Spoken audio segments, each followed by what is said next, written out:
여기 미국 펜실베니아의 한 대학교 강의실. 아랍 귀족 출신의 여대생이 무언가 진지하게 이야기하고 있는데요. 이를 바라보는 학생들도 공감하는 듯 경청하고 있습니다. 여학생의 발언이 끝나자 이례적으로 박수를 치는 학생도 보이는데요. 대체 이 강의실에서는 어떤 일이 일어난 걸까요? 지금부터 사연을 들어보겠습니다. 안녕하세요. 저는 미국에서 유학생활 중인 아랍에서 온 사라예요. 유학생활 중 한국 여러분들께 꼭 들려드리고 싶은 이야기가 있어서 사연을 적어봅니다. 저는 알카샤니 가문 출신으로 외교관이신 아버지를 따라 전 세계 이곳저곳 여러 나라에서 살았어요. 저희 알카샤니 집안은 아랍의 많은 귀족 가문 중 하나인데 우리 아랍에서는 귀족 출신이 국제관계에 대한 경험이 풍부해 외교 활동에 참여하는 경우가 많아요. 특히 아버지는 아시아 문화에 정통하셔서 아시아에서 오래 거주하셨고 덕분에 저는 한국을 비롯한 많은 나라에서 살아보았어요. 어릴 때부터 세계 여러 나라를 돌아다니다 보니 자연스럽게 정치와 외교에 관한 관심이 많아졌어요. 지금은 미국 명문 대학교 신입생으로 정치 외교를 전공하고 있는데 수많은 수업 중에서도 제가 가장 좋아하는 시간은 사회정치학 토론 수업이에요. 제가 교수님의 수업을 가장 좋아한 이유는 제 관심사인 아시아 사회에 관한 주제를 많이 다루셨고 항상 학생들을 수업에 참여시키고 많은 의견을 나눌 수 있게 해주시거든요. 우리 수업에서는 누구나 자기 목소리를 낼 수 있고 수업이 지루하지 않아서 수강 신청이 정말 치열해요.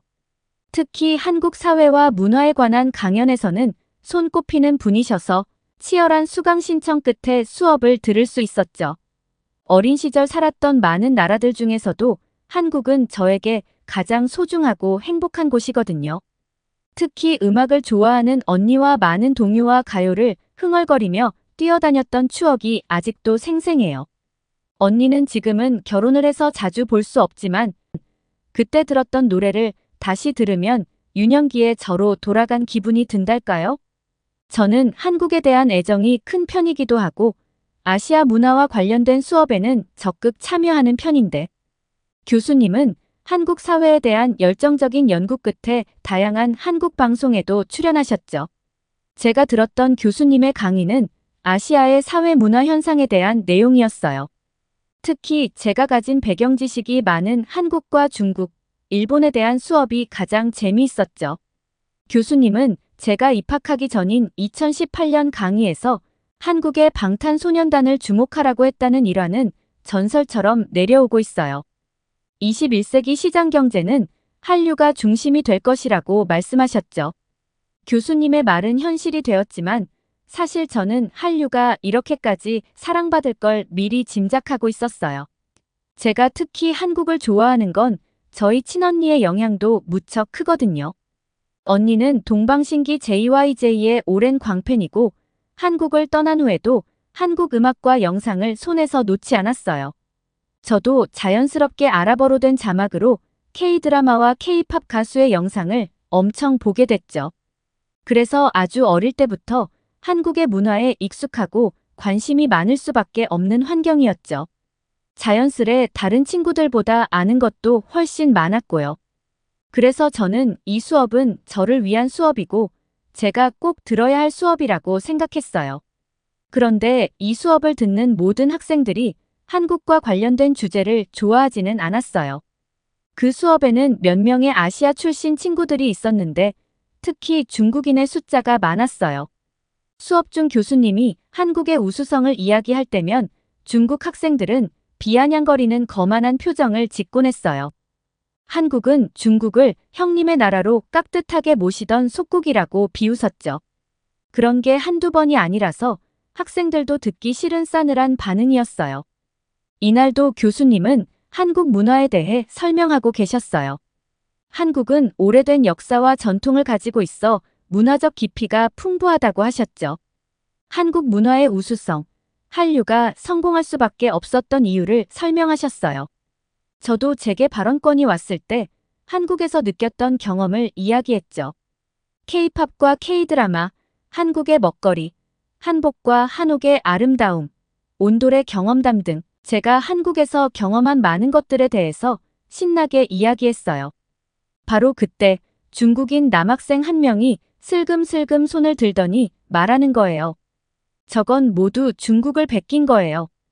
교수님은 황당해 하셨지만 그 학생의 이야기를 더 들어주셨죠. 평소에도 교수님은 다양한 의견을 존중해 주셨거든요. 중국인 학생은 한국의 한복이 중국의 전통 의상인 치파오를 따라 만든 것이라고 했어요.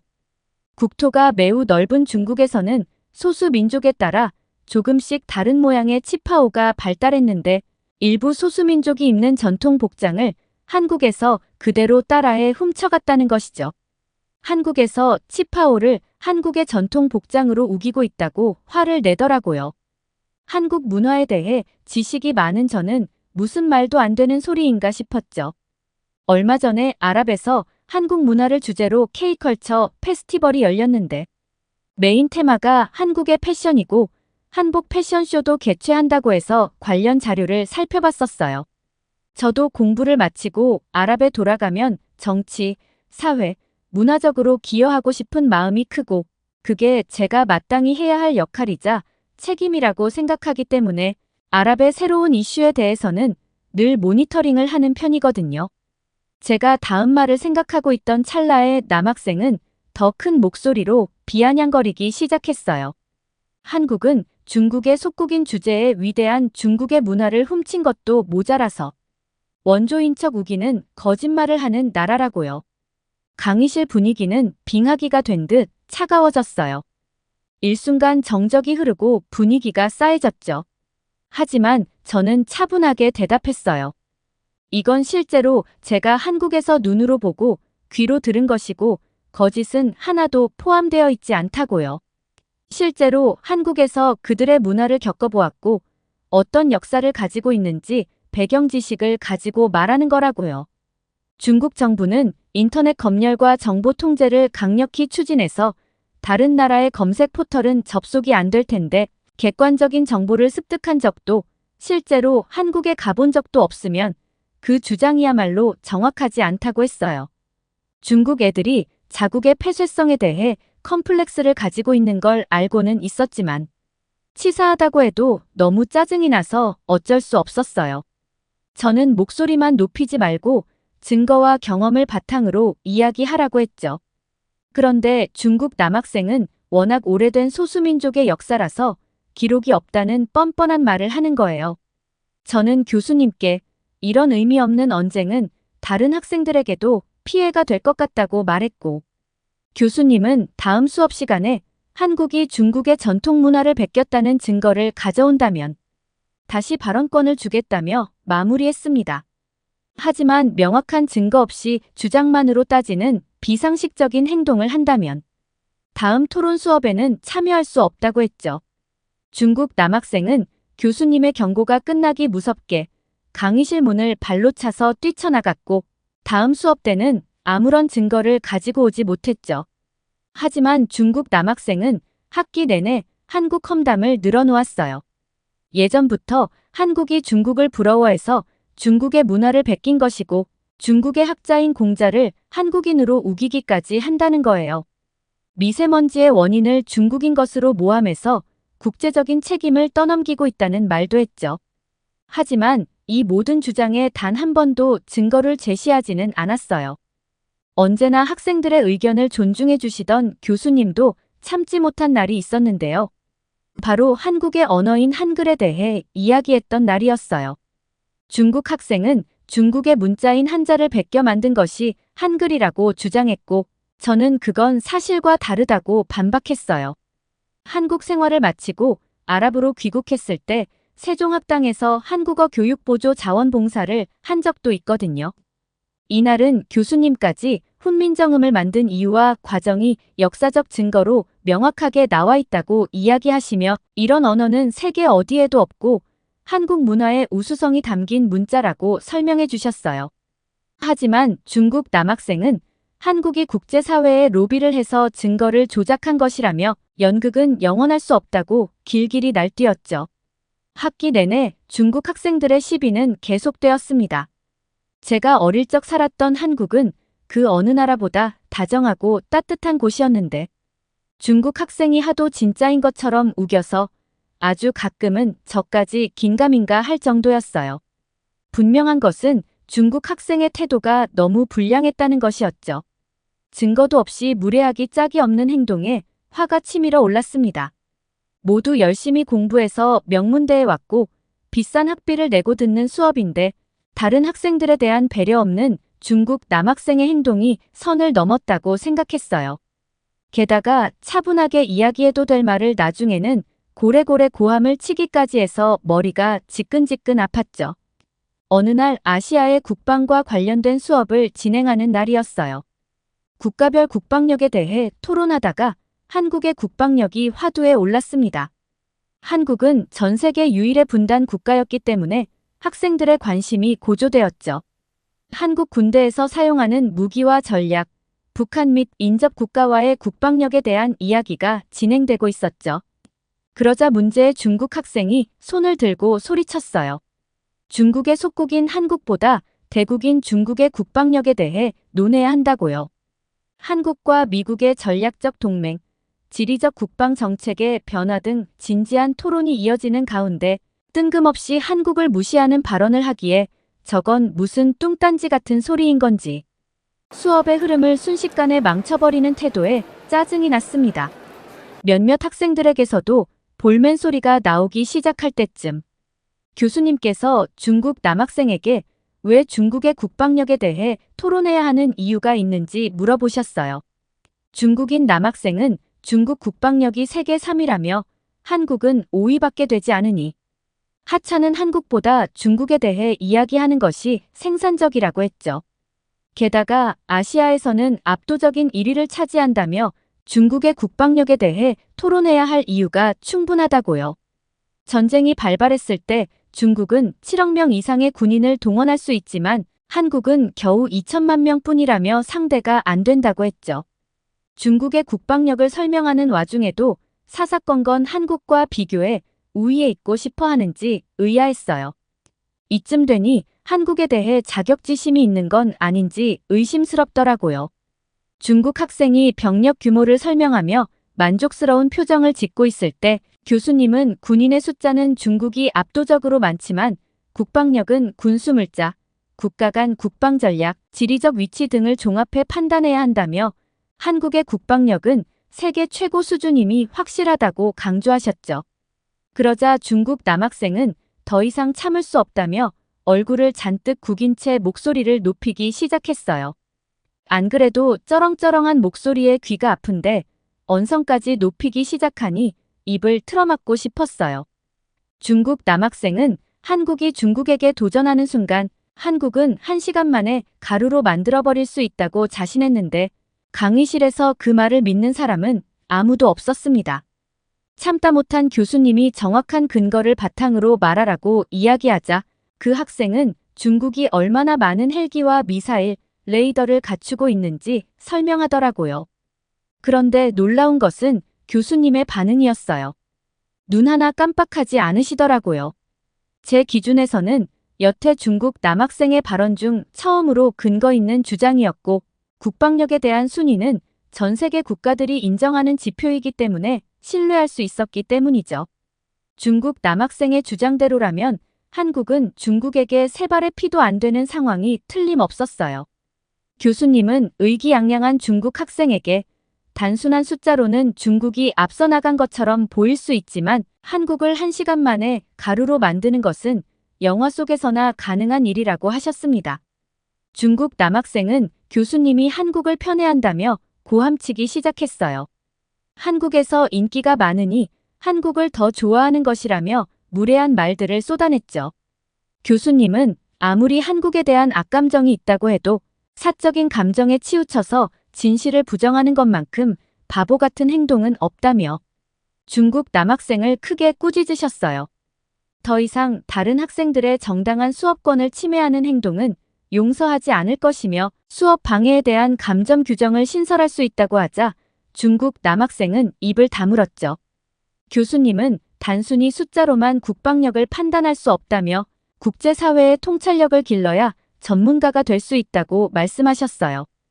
교수님은 중국이 병력과 무기를 많이 가진 것이 사실이지만 한국은 월등한 품질로 앞서가고 있다며 공군을 예시로 설명했는데요. 한국이 보유한 F-35 스텔스 전투기는 중국이 보유한 전투기와 비교할 수 없는 수준이며 최근 중국이 항공모함의 개발 사업을 중단한 반면 한국은 관련 예산안을 확대한 사실을 알려주셨어요.